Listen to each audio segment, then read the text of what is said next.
The Indiana Fever have made history by clinching a place in the WNBA Semifinals for the first time in 10 years after a heart-stopping comeback against the Atlanta Dream. Facing a season riddled with adversity and injuries to star players, including Caitlin Clark, Sophie Cunningham, Sydney Colson, Aari McDonald, and Chloe Bibby, the Fever entered the playoffs as underdogs, doubted by nearly every analyst. Atlanta, playing on their home court and at full strength, began the first round confidently, dominating Game 1 and putting Indiana on the brink of elimination.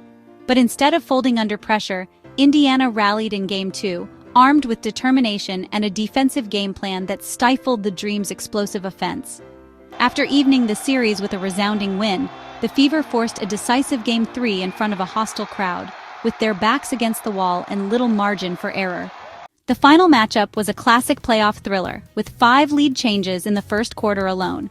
Both teams pushed the pace, racing up and down the court, but Atlanta took a 5-point lead late in the game, appearing poised to close out the series. Fever coach Stephanie White turned to veteran Shea Petty, who came up clutch with a 3-pointer that narrowed the gap to just 2 points, instantly swinging momentum back to Indiana. Petty also deflected a crucial pass on defense, adding to the feverish energy and giving her team new life.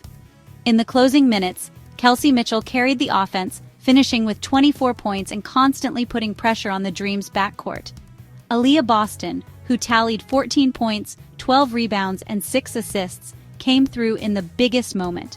With only 7.4 seconds remaining, Boston powered through heavy defense in the paint to score the go-ahead basket, sending Fever fans into a frenzy. On the next possession, Lexie Hull stepped up defensively, stealing the inbounds pass intended for Atlanta's star players, effectively sealing the 87-85 victory for Indiana.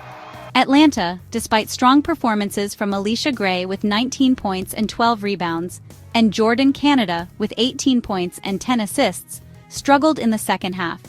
After scoring 56 in the first 2 quarters, the Dream managed just 29 points after halftime, with Indiana's defense forcing 14 turnovers, leading to 15 Fever points. Foul trouble mounted for Atlanta, with 6 players having at least 1 foul before the break, and Indiana capitalizing by earning 24 free throw attempts compared to just 11 for the Dream. The victory not only breaks Indiana's decade-long playoff drought, but also marks the first time in the WNBA's best-of-3 quarterfinals format that a lower seed has advanced to the semifinals. Stephanie White praised her team's character and adaptability, highlighting how adversity created opportunity.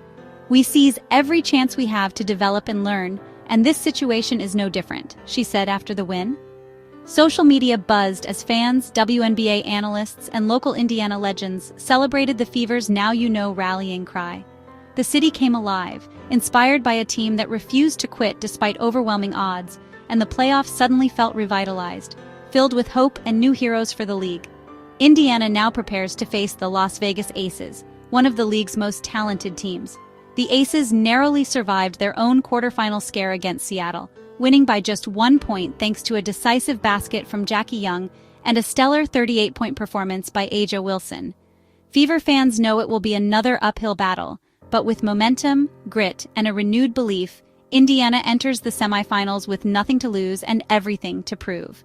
This remarkable run, forged in the face of adversity, is being called one of the greatest underdog stories in recent WNBA history. If Indiana can keep playing with the same spirit, defense, and teamwork, their playoff journey may not be over yet. For the Fever, the story is only just beginning.